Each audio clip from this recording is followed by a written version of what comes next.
来关心去年交通违规开始记点，交通部长王国材即马有表示，即马长地研究讲即个记点敢要改变，要推出新制度。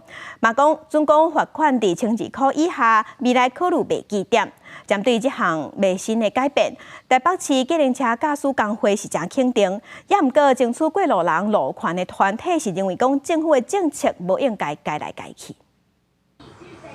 去年一个台南查某囡仔过人行道不幸，互人弄死亡，引起外界真侪要求交通改革的声音。啊，毋过去年6月30，交通违规记点新制上路，又搁引起职业驾驶的抗议，互交通的政策这几个月伫行人路权甲驾驶生活权这两边一直伫调整。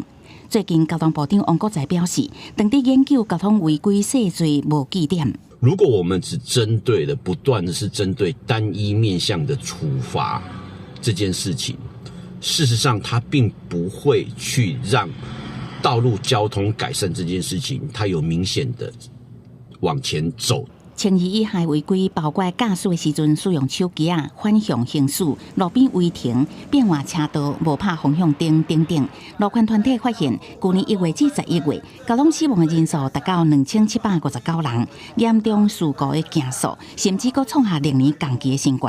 批评交通部毋但无提出长期的工程规划甲交通政策，即马甚至阁想要行倒转去原路。汽车现在比较会礼让行人了，有没有感觉到？好。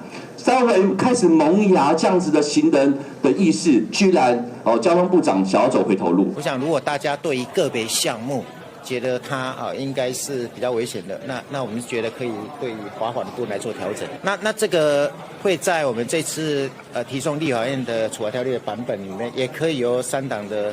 这个委员来做一些讨论。交通部长王国材讲，伊理解双方的声音，啊，毋过即马就是有细罪无法这个精神，希望会当得到平衡，伫52抗新内阁上路前会当完成修法。